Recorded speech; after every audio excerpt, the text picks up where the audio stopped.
Como cristianos es probable que enfrentemos, si no es que ya lo has enfrentado, que enfrentemos desánimo en nuestra obediencia a Dios. Es probable que quizás te desanimes en tu deseo de honrar al Señor porque sigues luchando con el mismo pecado de años, o quizás estás desanimado porque hay alguna situación en tu trabajo o en tu familia o en tu matrimonio por la que has orado mucho y las cosas no cambian. Te desanima seguir viendo a tu cónyuge luchando con el mismo pecado, a tus hijos o a tus parientes inconversos todavía persistiendo en su rebeldía contra el Señor, y eso te puede llegar a desanimar. ¿Dónde en una situación así encuentras aliento para obedecer a Dios? ¿Cómo encuentras aliento para perseverar en tu obediencia a Dios y también en situaciones de sufrimiento? O quizás por la gracia de Dios estás bien animado y conoces a algún hermano en Cristo que está sufriendo o está desanimado en su obediencia a Dios. ¿Qué haces? ¿Cómo le haces para alentarlo a que persevere en su obediencia a Dios en medio del sufrimiento? Una de las situaciones en donde revela Dios en su soberanía nuestra impotencia de la manera más evidente es cuando vamos a un funeral. Cuando alguien nos da el privilegio de predicar la palabra en un funeral, como pastores, o igual muchos de ustedes lo sabemos, han tenido ese privilegio, aunque no sean pastores, y siempre es una oportunidad para ver nuestra impotencia y nuestra dependencia de Dios. ¿Qué le digo a la gente? ¿Cómo los animo? Me encantaría que su ser querido de alguna manera pudiera estar aquí de regreso. Además, obviamente, de que esto te motiva a clamar a Dios. ¿Qué haces? ¿Cómo consuelas a un hermano en Cristo que está sufriendo porque perdió a un ser querido cristiano, por ejemplo? En el mundo te ofrecen diferentes estrategias para animar a la gente que está triste, que está desanimada. Algunos tienen canciones con ideas francamente ridículas, como recordarán hace años: no te preocupes, sé feliz. ¿Qué es eso? Don't worry, be happy, ¿se acuerdan? ¿Qué es eso? No te preocupes, sé feliz. Piénsenlo.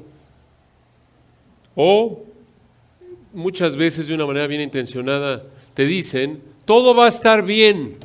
¿Cómo todo va a estar bien? Si me acaban de decir que mi familiar está muriéndose de cáncer y el doctor dice que no hay esperanza. ¿Cómo que todo va a estar bien? Agradecemos a Dios por su optimismo, pero su deseo de animarnos, pero eso francamente es un optimismo falso, cuando en términos objetivos, concretos, no hay nada que indique que las cosas van a salir bien en una situación, por ejemplo, de salud. O quizás motivar a alguien a ignorar, olvidar lo que está pasando. Eso es lo que hacen muchos en el mundo, ¿no es cierto? Por eso se emborrachan, por eso piensan que la solución es gastar mucho dinero en algo que quieren y así eso los va a motivar a olvidar lo que están viviendo. ¿Eso les va a ayudar? No, por supuesto que no. Eso es falso. Quizás pueda proveer para algunos cierta medida de aliento superficial, temporal, pero no genuino, bíblico. No va a proveer aliento para honrar a Dios al obedecerlo frente a esa situación. Entonces, ¿cómo encuentras consuelo para obedecer a Dios cuando estás desanimado, cuando estás en una situación de sufrimiento? ¿Y cómo consuelas a alguien? ¿Cómo alientas a alguien a que sea obediente a Dios? ¿A que persevere en su obediencia a Dios cuando esté enfrentando sufrimiento? Esta mañana vamos a Hechos 20, versículos 1 y 2, para responder esta pregunta. Hechos 20, versículos 1 y 2. Continuamos en nuestro estudio de este gran libro, entrando hoy al capítulo 20, y aquí llegamos a una sección que va del versículo 1 al 16, que, como pueden ver en su boletín, hemos titulado Demostrando Amor. Demostrando Amor. Aquí en Hechos 21 al 16 encontramos 3 demostraciones de amor en Pablo que debes imitar. 3 demostraciones de amor en Pablo que debes imitar. En primer lugar, demuestra aliento, lo veremos hoy, versículos 1 y 2. En segundo lugar, demuestra ofrenda, lo veremos si Dios quiere la próxima semana en los versículos 1 al 6. Y finalmente en 15 días, si Dios quiere, en tercer lugar, veremos cómo debes demostrar servicio. Demuestra servicio, versículos 7 al 16. Ahora recuerden el contexto de este pasaje. Nos encontramos ya en la parte final del tercer viaje misionero del apóstol Pablo, el cual se llevó a cabo alrededor del 52-53 al 56-57 después de Cristo. Y observen aquí lo que sucede. Vamos a leer los versículos 1 y 2. Les confieso que pensaba, ¿cómo le haremos? ¿Podemos cubrirlo todo en una? No, mejor lo dividimos en tres. Y bueno, eso es inicial. Ya saben, todo puede cambiar en la soberanía de Dios. Pero la idea de esto es que profundicemos para ver las implicaciones prácticas de este texto, aunque lo podamos ver en dos o en una. Vamos a dividirlo en tres partes para ver su aplicación a nuestra vida. Entonces, versículos 1 y 2, vamos a ver la primera demostración de amor en Pablo que debes evitar. Demuestra aliento. Obsérvenlo en Hechos 20, versículos 1 y 2. Después que cesó el alboroto, llamó Pablo a los discípulos y habiéndolos exhortado y abrazado, se despidió y salió para ir a Macedonia. Y después de recorrer aquellas regiones y de exhortarles con abundancia de palabras, llegó a Grecia. Aquí encontramos a Pablo demostrando amor específicamente al alentar a estos creyentes. Veámoslo a detalle en el versículo 1. Después que cesó el alboroto. Detengámonos ahí. ¿De qué alboroto está hablando aquí Lucas?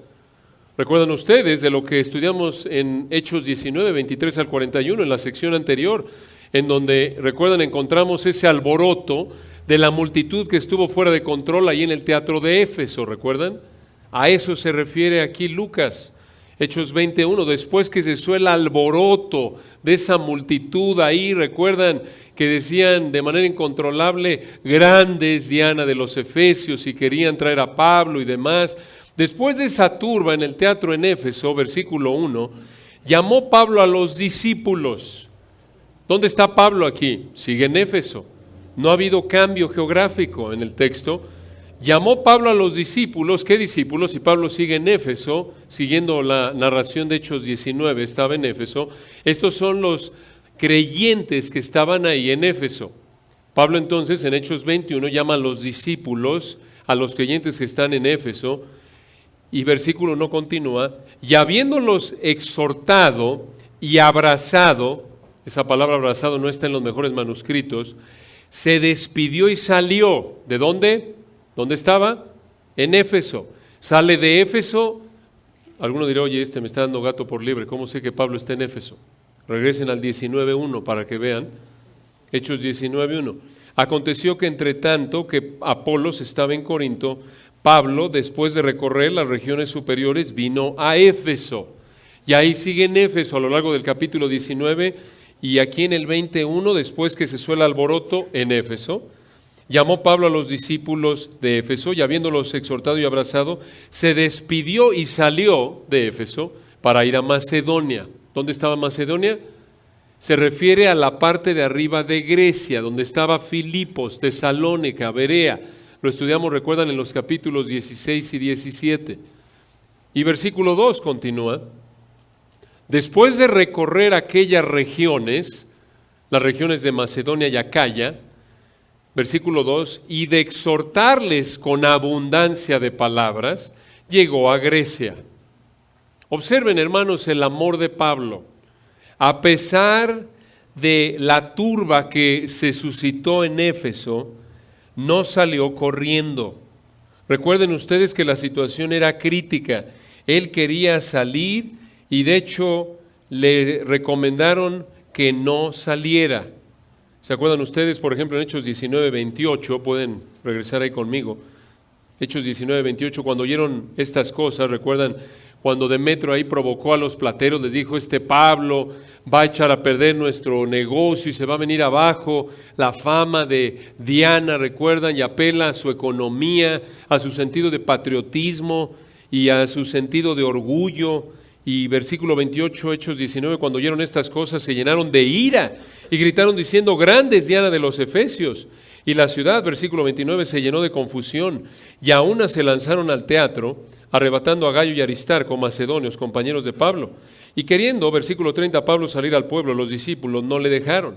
Versículo 31, también algunas de las autoridades de Asia, que eran sus amigos, le enviaron recado rogándole que no se presentase en el teatro. La situación era seria, su vida estaba en juego.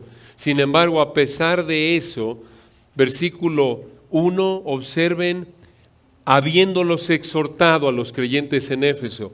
Y versículo 2, después de recorrer aquellas regiones de Macedonia y Acaya y de exhortarles con abundancia de palabras, llegó a Grecia. Observen el amor de Pablo. A pesar del peligro que enfrentó, a pesar de la presión que enfrentó, no salió corriendo, sino que se enfocó en animarlos, en exhortarlos antes de partir.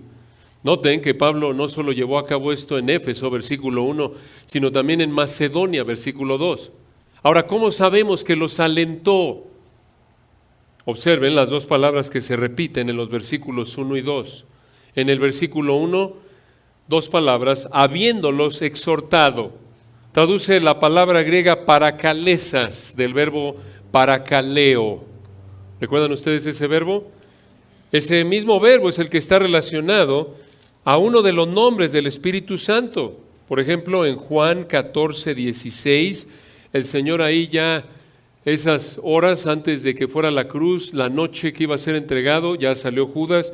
Recuerden, del capítulo 14 al 17 les da el discurso del aposento alto a los 11, los prepara porque ya se va, y ese jueves en la noche les habla de que va a mandar al Espíritu Santo, y les dice en Juan 14, 16, y yo rogaré al Padre y os daré otro consolador para que esté con vosotros para siempre. Yo rogaré al Padre, Juan 14, 16, y os daré otro paracleto, consolador.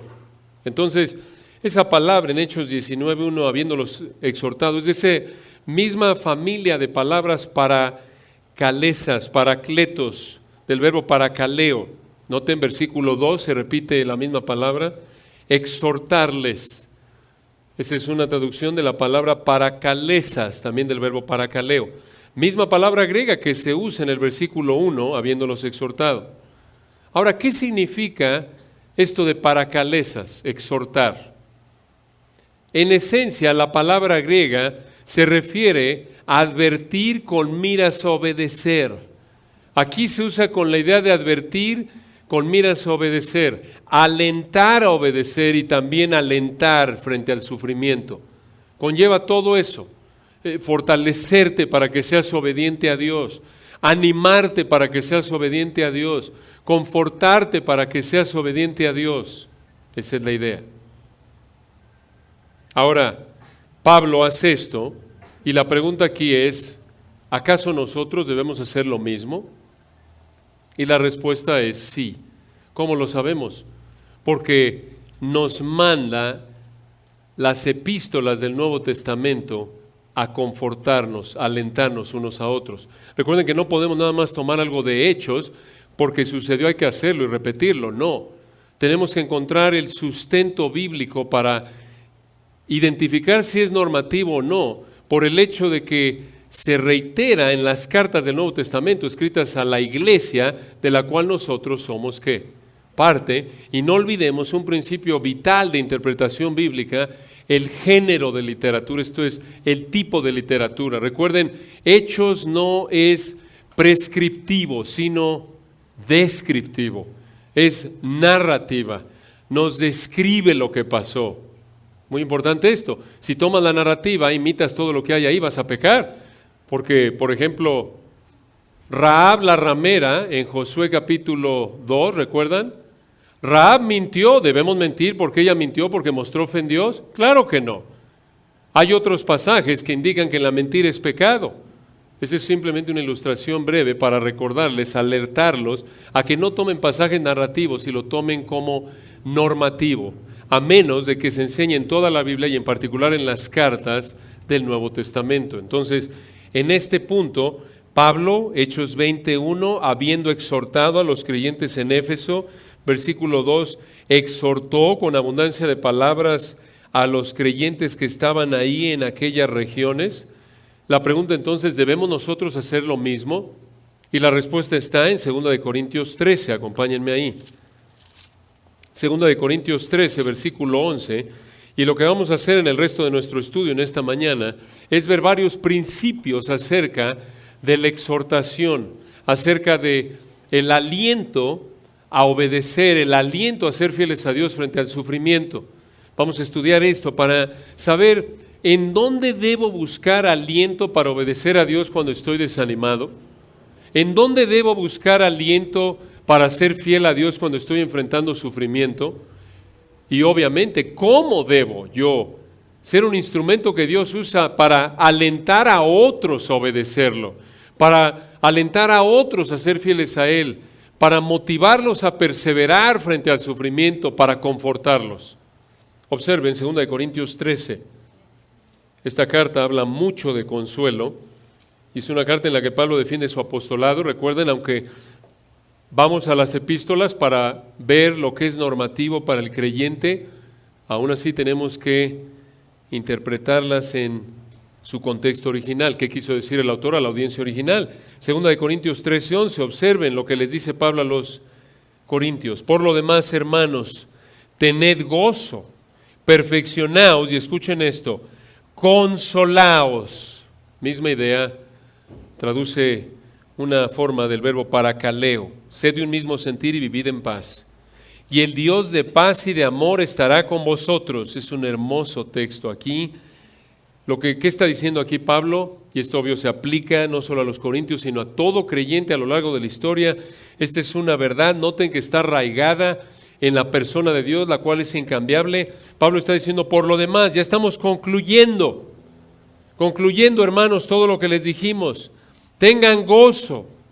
Noten, no apunta nada más a que prende el switch para que sientas emociones de felicidad. No, gozo significa en las Escrituras satisfacción. Escoges estar satisfecho porque sabes quién es Dios y lo que Él hace, independientemente de cómo te sientas y cuáles sean tus circunstancias. Pablo les dice, tened gozo, perfeccionaos, esto es, sigan creciendo espiritualmente. Y aquí viene, consolaos, esto es, aliéntense a ser obedientes a Dios, aliéntense a perseverar, aliéntense a ser fuertes. Sed de un mismo sentir, esto es, tengan unidad y vivan en paz, no se estén peleando, no sean contenciosos.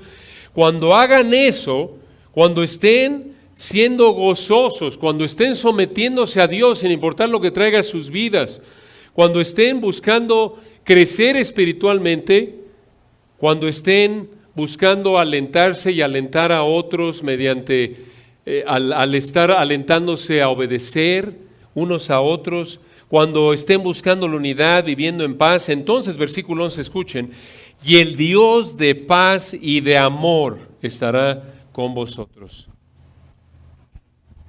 Qué gran verdad, ¿qué está diciendo Pablo? Vas a disfrutar la paz de aquel que es la fuente de paz. ¿Quién es? Dios. Dios. Vas a disfrutar del amor de aquel que es la fuente de amor. ¿Quién es? Dios. Pero noten, ¿cuál es el requisito? En resumen, sé obediente. Sé obediente. Y aquí encontramos una verdad que se reitera a lo largo del Nuevo Testamento, lo veremos. La base, el instrumento primordial que Dios usa para confortarte es su palabra. La herramienta primordial que Dios usa para alentarte a obedecer, para alentarte a perseverar, para confortarte, para ser fuerte cuando estás enfrentando una situación de sufrimiento por causa de Cristo, es la palabra de Dios. Recuerden, en la Biblia es inseparable la obra del Espíritu de Dios y la palabra de Dios. Muy importante. Dices, bueno, es que tengo al Paracleto, al Consolador, sí, pero el Consolador usa su palabra para llevar a cabo su obra de santificación, de crecimiento espiritual en ti. Entonces, el consuelo es un mandato. Entonces aquí Pablo dice, consolaos, estén animados, aliéntense a obedecer, ustedes encuentren consuelo. Pero noten también cómo lo repite allá adelante en 1 Tesalonicenses 5:11, y manda a los tesalonicenses a hacer lo mismo con otros. 1 Tesalonicenses 5, versículo 11. Y hermanos, noten esto, muy importante. Aquí vemos, esto es un mandato, el encontrar aliento para obedecer, aliento para perseverar, consuelo, y que tú alientes a otros a obedecer, a ser fieles. Es un mandato. 2 Corintios 13:11, ya lo vimos, aplicado a ti, digamos, de manera directa.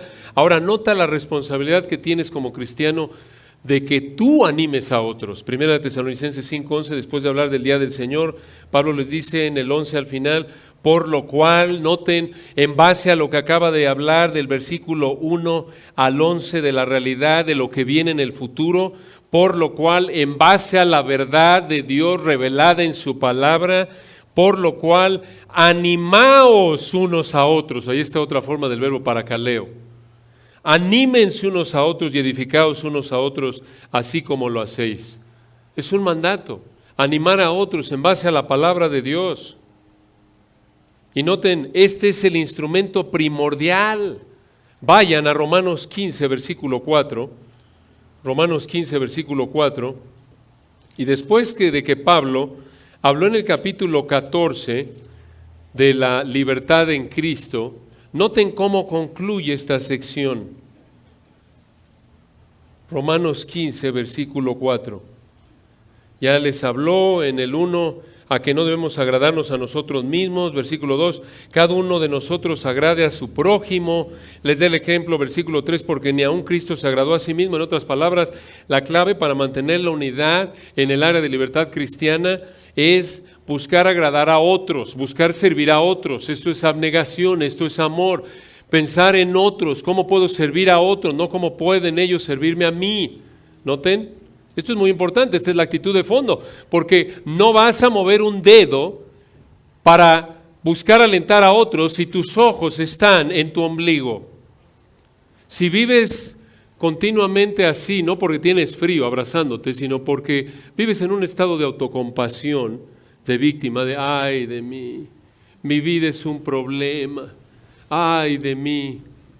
Claro, vas a buscar consuelo de otros, pero no vas a tener lugar para consolar a otros, confortar a otros. ¿Por qué? Porque estás demasiado ocupado ¿con quién? Contigo mismo. Y esa es nuestra tendencia pecaminosa, ¿no es cierto? Es nuestra tendencia pecaminosa y tenemos que hacerlo a un lado, pedir perdón a Dios si solo estamos enfocados en nosotros y no en otros, porque es una expresión de orgullo. Pablo lo dijo, recuerdan, en Filipenses 2:3, nada hagáis por contienda o por vanagloria, antes bien con humildad, estimando cada uno a los demás como superiores a sí mismo. Filipenses 2:4, no mirando cada uno, esto es una expresión de humildad, es que no mirando cada uno por lo suyo propio, antes bien cada cual por quienes, por lo de los otros. ¿Quieres saber si eres humilde? Vas a estar pensando en otros. Cuando solo estás pensando en ti, no en otros, estás pecando de orgullo y vas a tener problemas con otros. Por eso, noten, en esencia, hermanos, por eso tenemos problemas en el matrimonio y en la familia y en el trabajo, en cualquier relación humana. ¿Por qué? Porque cuando solo pienso en mí y me encuentro con otro igual a mí, ¿qué va a haber? Pues es un estorbo para mis planes personales, lo tengo que atropellar y el otro piensa lo mismo, entonces va a haber choque y choque y choque, ¿no es cierto? Y por eso Pablo dice, de una manera tan impresionante, reflejando la sabiduría de Dios, en una frase breve, recuerdan en 1 Corintios 7, 34, 35, el casado tiene cuidado de cómo agradar a su mujer y la casada de cómo agradar ¿a quién? A su marido.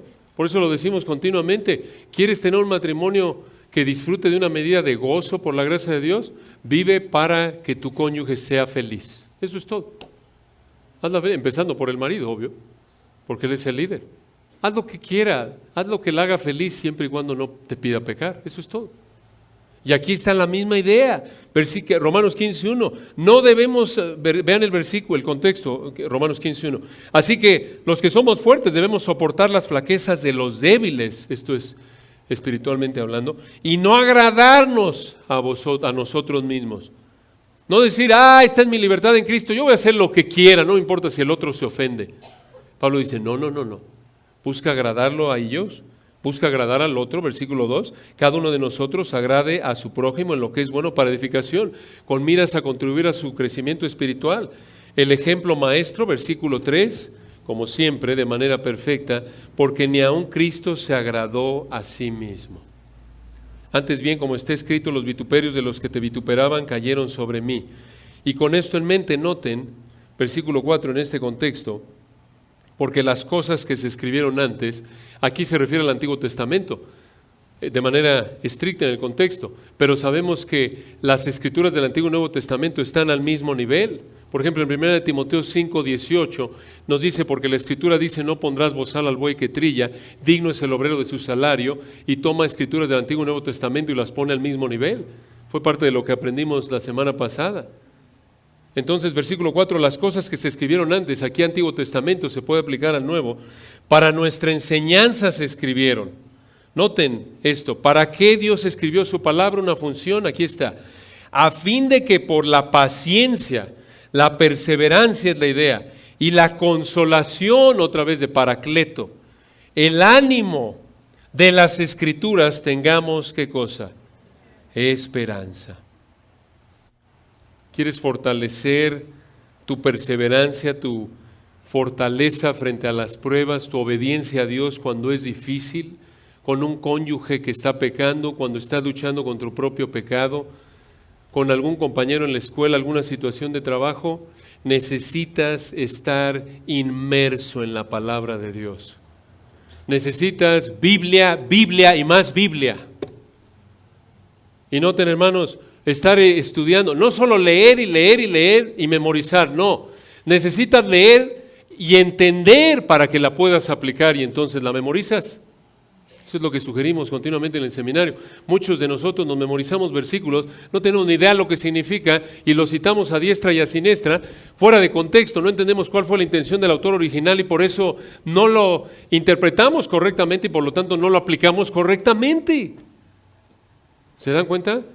Necesitas, sí lees, pero necesitas algún libro que te ayude a entender cuál fue la intención del autor original, qué decía en el idioma original, hebreo, griego.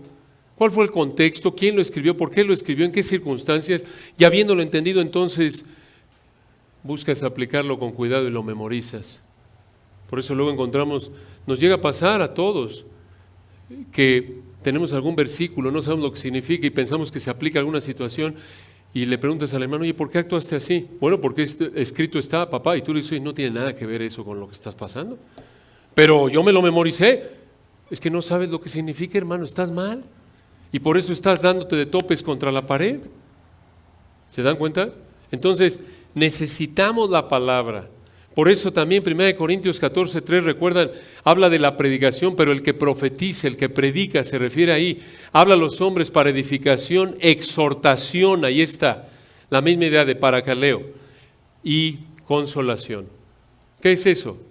¿Estás desanimado? ¿Quieres animar a alguien? Dale un buen sermón, escucha un buen sermón.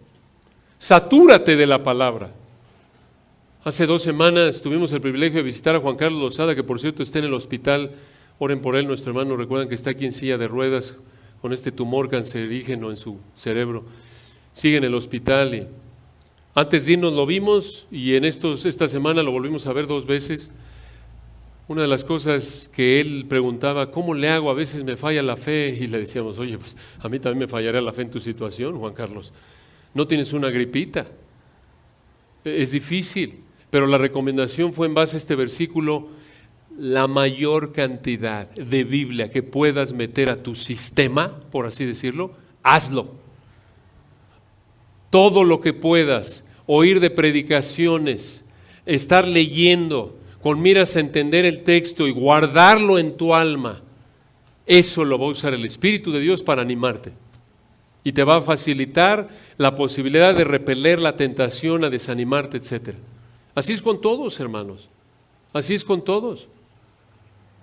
Necesitas la palabra de Dios. Y escucha, te puedes escapar, entre comillas, de tu desánimo yéndote a hacer ejercicio, una vacación, comprándote una taza de café, oyendo tu música favorita, por un momento pensando que son ideas mundanas lo que estés oyendo de música? ¿Sabes qué? Te puede quizás aliviar un poquito, puede ser una aspirina, pero hermano, es como una aspirina para quitarte el dolor de algo serio. Si tienes un problema de apendicitis, te tomas una aspirina, a lo mejor te ayuda con el dolor un ratito, ¿no es cierto? Pero necesitas algo fuerte, algo que en profundidad trate con el problema. Y el único instrumento que Dios usa, activado por su Espíritu en la vida de un cristiano para animarte a obedecer, confortarte, fortalecerte, es la palabra de Dios, que es viva y eficaz. ¿Recuerdan Hebreos 4:12? Y más cortante que toda espada de dos filos, y que penetra hasta partir el alma y el espíritu, las coyunturas y los tuétanos, y discierne los pensamientos y las intenciones del corazón, y desnuda tu alma, como nos decía el pastor Steve Lawson en la conferencia, y ayuda a que te veas y a que identifiques: Señor, gracias porque a través de tu palabra puedo ver por qué estoy desanimándome. Bueno, veo que tengo expectativas equivocadas.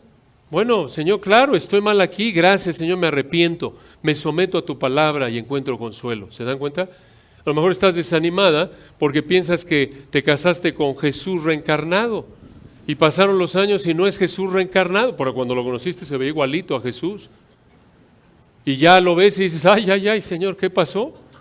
Y empiezas a leer y te das cuenta que el matrimonio es aflicción de la carne, estudias y tienes que pensar en servir a tu marido, etcétera, y te das cuenta de que: Señor, perdóname, estoy pensando mal, por eso tengo expectativas equivocadas y por eso estoy desanimado. ¿Te das cuenta? Pero el que llega a un pariente, un amigo, a un bien intencionado, que te dé un consejo no bíblico y te diga: ay, no te preocupes, todos los hombres son iguales, son igual de patanes, no te preocupes, vente, vámonos a tomar un café, amiga. ¿Sabes qué? A lo mejor vas a disfrutar el cafecito 5 minutos, pero el problema va a seguir ahí y no lo habrás enfrentado bíblicamente. Va a regresar el problema.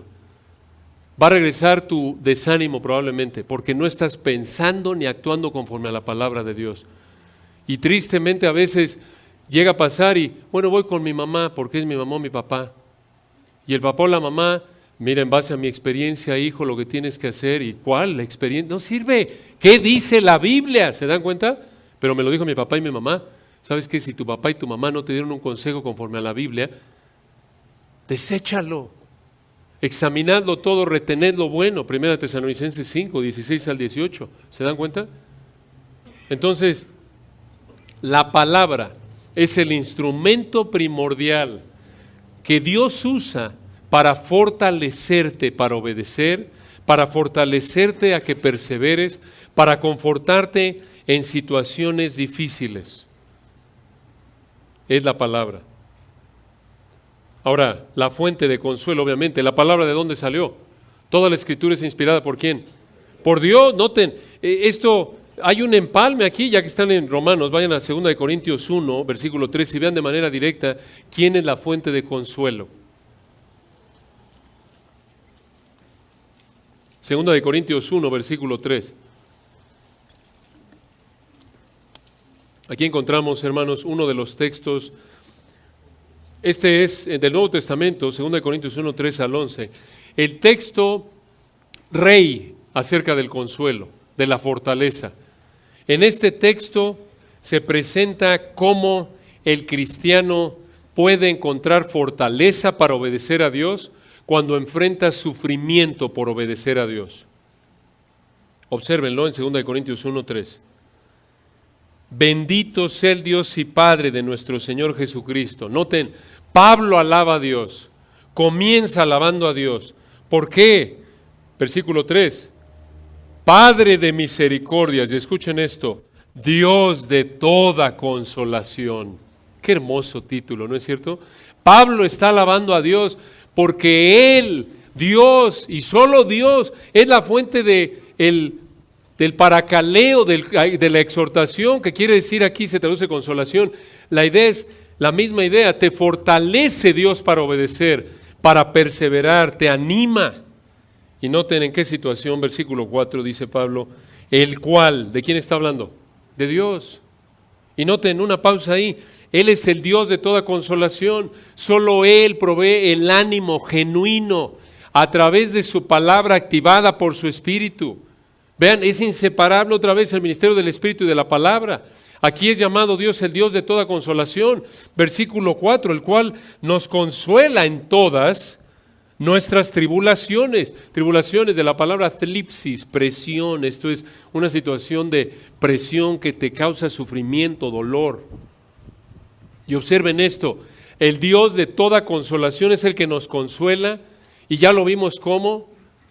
Toda la Escritura es inspirada por Dios, 2 Timoteo 3:16, Romanos 15:4. Las cosas que se escribieron antes para nuestra enseñanza se escribieron, a fin de que por la paciencia y la, otra vez misma palabra en el griego, y la consolación de las Escrituras, el Dios de la consolación nos consuela a través de su palabra.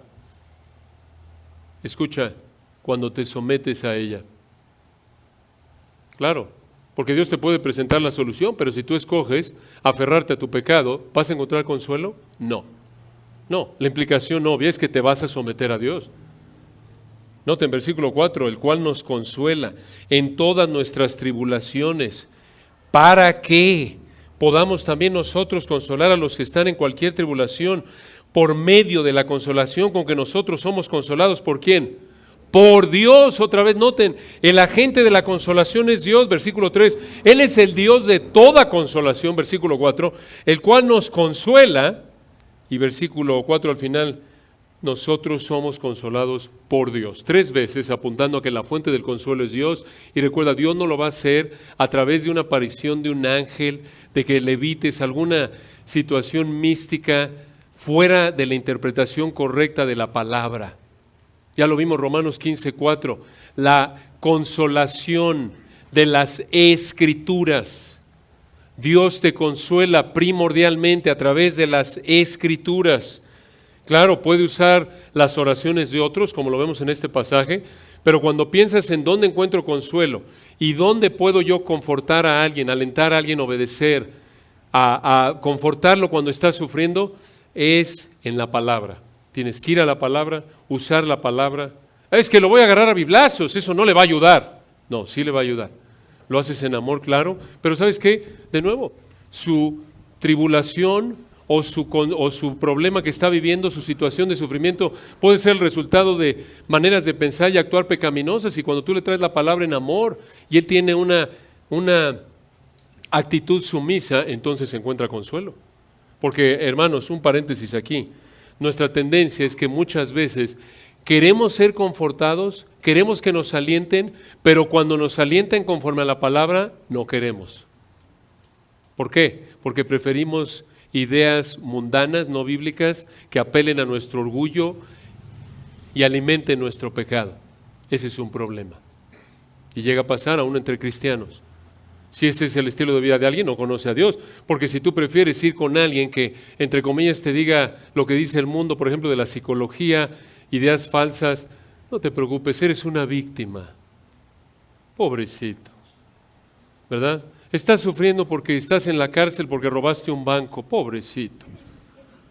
Claro, si amas tu pecado, eso es más agradable oír que decir, ¿sabes qué? Gracias a Dios porque no estás en el infierno. Porque eres un pecador y estás ahí pagando las consecuencias de tu pecado, pero ve la gracia de Dios que aunque no lo merezcas, te permite estar todavía vivo y conocerlo, arrepiéntete, ven a sus pies, encuentra consuelo, gozo en Dios a pesar de tus circunstancias. ¿Se dan cuenta? ¿Qué apela más a la carne? El que te digan pobrecito, ¿no es cierto? Solo, como dice la psicología, escúchame, me voy a desahogar, no digas nada. Y eso me conforta. Ah, ¿eso quieres? Tú no quieres consuelo bíblico. Tú quieres consuelo mundano, que apela a tu orgullo, a tus ideas. Y por cierto, hermanos, esta es la tentación que enfrentamos muchas veces por nuestra tendencia pecaminosa. Por eso observen, paréntesis aquí, regresamos en un momento a 2 Corintios.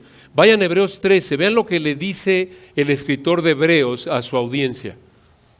Y les recuerdo que la audiencia de Hebreos son judíos cristianos y judíos que estaban intelectualmente convencidos del Evangelio, pero no habían venido a los pies de Cristo realmente, porque temían dejar la ley y el sistema de sacrificios levítico.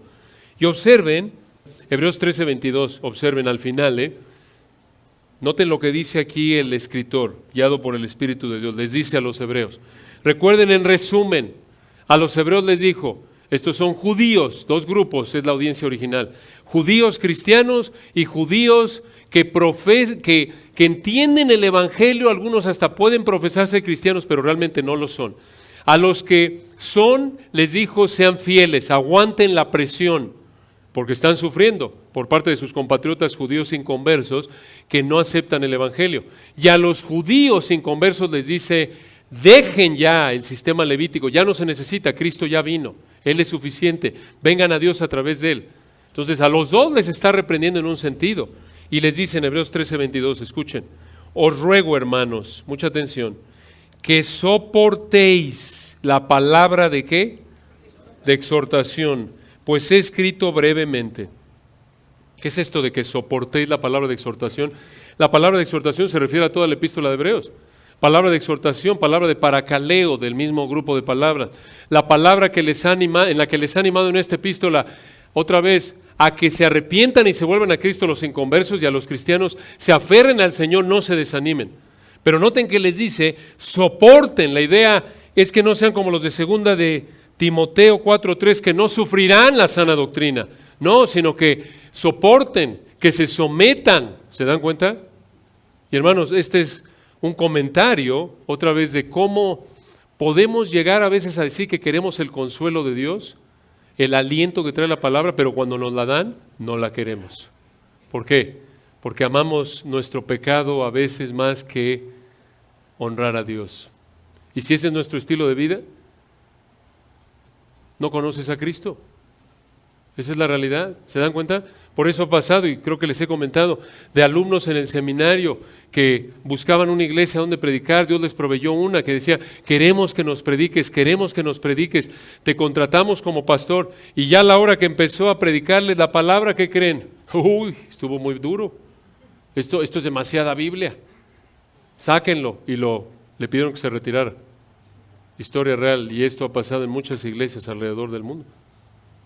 Entonces, ¿quieres ser confortado? Primero examínate, asegúrate de que quieras ser confortado conforme a la palabra y que no sea nada más un deseo, porque ese consuelo no bíblico falso del mundo, que le llaman consuelo el masajear tu orgullo, es pecaminoso.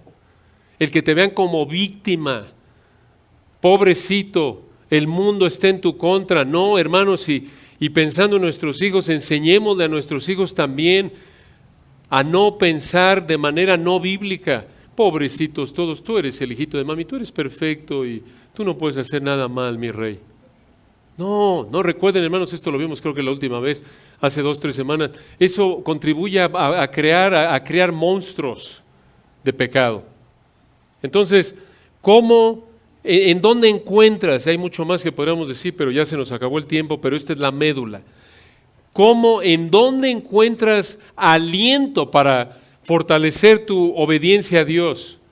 ¿En dónde encuentras aliento cuando estás desanimado porque sigues luchando con el mismo pecado, la misma situación? ¿Cómo le haces para alentar a algún hermano en Cristo que está desanimado o para fortalecerlo en la fe? Ahí está. Buscas alentarlo a través de la palabra de Dios primordialmente. Claro, puedes orar por él, hacer lo que puedas prácticamente por él, demostraciones de amor, como lo vamos a ver en el contexto, pero así es como demuestras amor. Pablo en este caso, regresando ahí al versículo 2 para terminar Hechos 19:2, noten que dice una frase, de nuevo, que de manera implícita apunta a cómo los animó, cómo los fortaleció.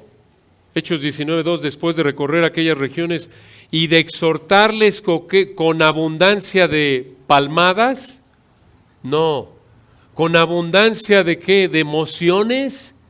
No, con abundancia de milagros, porque él podía hacer milagros verdaderos, ¿no es cierto? No, con abundancia de ¿qué? De palabras, y veremos, obvio, por el contexto más amplio, que esas palabras seguramente no fueron en base a su experiencia, ni consejos falsos de sabiduría humana, ¿verdad? De hecho, nos dice en Hechos 20, lo pueden escuchar o acompañarme, lo veremos más adelante a detalle si Dios quiere. En Hechos 20, él dice que lo único que predicó fue la palabra. Hechos 20, versículo 26, por tanto yo os protesto en el día de hoy que estoy limpio de la sangre de todos. Hechos 20, 27, porque no he roído anunciaros todo el consejo de Dios, todas las verdades de la palabra de Dios. Y lo hizo, versículo 20, noten, nada que fuese útil, he roído de anunciaros y enseñaros públicamente y por las casas. Eso hizo en Éfeso, y podemos suponer que eso también lo hizo aquí en el versículo 2, cuando dice en Hechos 19, 2, que los exhortó con abundancia de palabras, los animó a ser fieles, los animó a ser obedientes, los buscó confortar, otra vez con abundancia de palabras que reflejaban sabiduría ¿de quién? De Dios, ¿verdad? Gran verdad.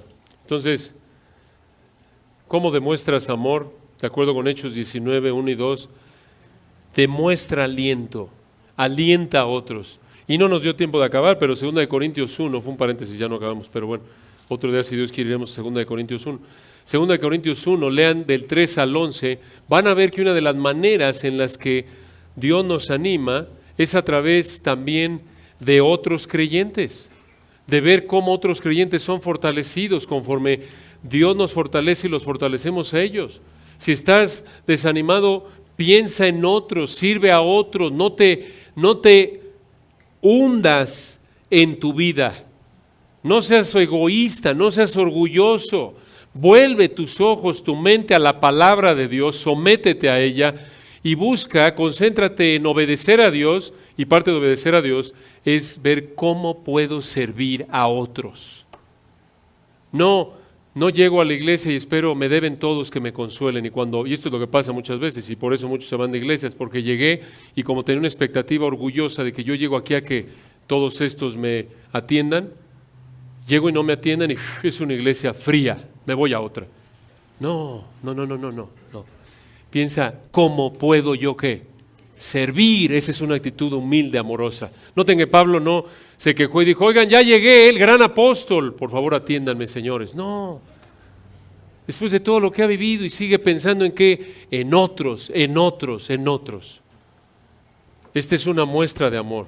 Y si Dios quiere, veremos la semana que entra otra muestra de amor que debemos imitar, ofrenda. Oremos.